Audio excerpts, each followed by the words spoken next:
You're walking through Jerusalem when you see a sign that stops you cold. It's not pointing to a restaurant or tourist spot. It's pointing to the house of God, a building that doesn't even exist. What's going on here? And why do some people think these signs are actually ancient prophecy coming to life? Before we dive in, if you're new here, make sure to hit that subscribe button and ring the notification bell so you never miss our latest videos.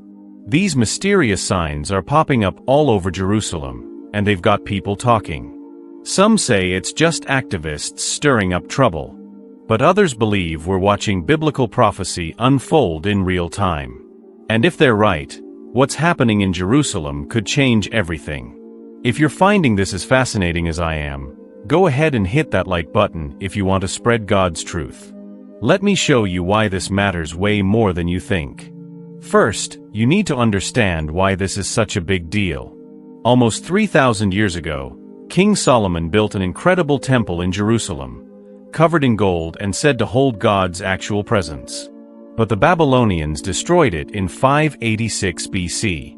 Later, they built a second temple that Jesus himself walked into and taught in. But in 70 AD, the Romans tore it down completely, just like Jesus predicted they would. Here's the crazy part: the Bible doesn't end there. It actually predicts a third temple will be built. And throughout history, whenever a temple stood in Jerusalem, the entire world changed. So back to those signs. They're real, and they're not just random graffiti. Someone is deliberately putting up markers pointing toward a future temple. In most places, this would be meaningless. But in Jerusalem, every symbol matters. Ideas that start small can reshape history. But the signs are just the beginning. Something even bigger is happening on the Temple Mount itself, the exact spot where those ancient temples stood. For decades, Jewish people weren't even allowed to pray there. If you tried, you'd get arrested.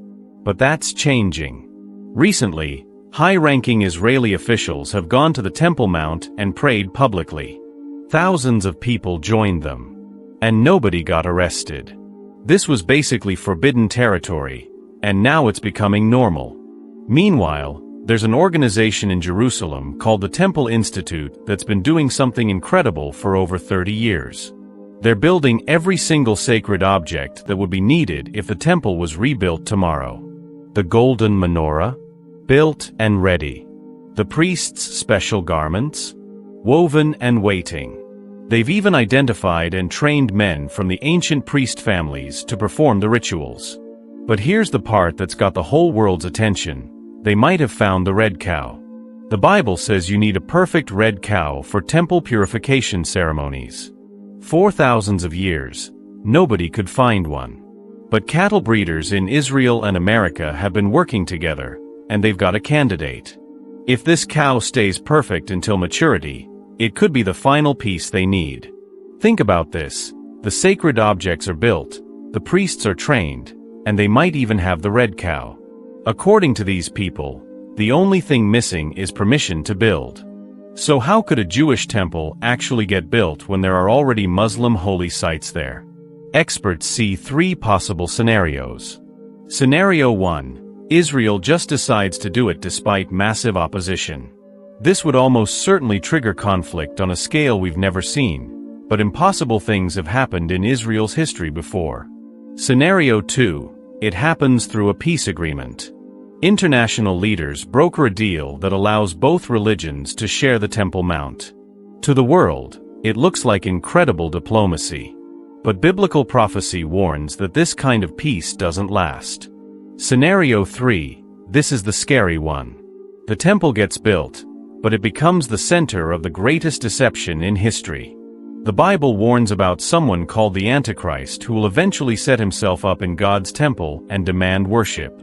The temple becomes his headquarters. All three scenarios lead to the same place: the temple gets rebuilt. And when it does, it's going to shake the world. If you're still with me and finding this incredible, make sure you've hit that like button.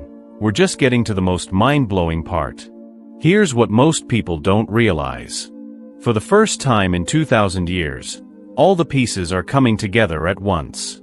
Jewish people are back in their homeland. Jerusalem is under Jewish control. The sacred objects are ready. The priests are trained.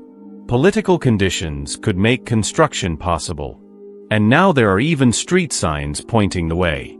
That's not coincidence. That's everything happening simultaneously. For Jewish people, this temple represents the completion of their relationship with God. For Christians, it confirms prophecy but also warns of dark times ahead. For everyone else, it would force the entire world to confront the question of whether God is real. Here's the mind-blowing part. For thousands of years, people read these prophecies like ancient history or distant future events. But what if we're not reading about the past or future? What if we're living in the middle of the story right now? The Bible warns that when the temple is rebuilt, everyone will have to choose a side. Some will see it as the greatest thing ever. Others will see it as the beginning of humanity's darkest hour. But nobody will be able to ignore it. Look around at what's happening today. The conflicts in the Middle East. How everyone has an opinion about Jerusalem. Rising religious tensions everywhere. Could we really be watching ancient prophecies come to life? Those simple street signs we started with might be pointing toward the most important events in human history. The stage is set, the players are in position, and the only question is, what happens next? What do you think? Are we living in prophetic times, or is this all just coincidence? Drop your thoughts in the comments. I read every single one. If this video opened your eyes to something new, please hit that like button and share it with someone who needs to see this. And make sure to subscribe and ring the notification bell because there's so much more to this story that will absolutely blow your mind. Thanks for watching, and I'll see you in the next one.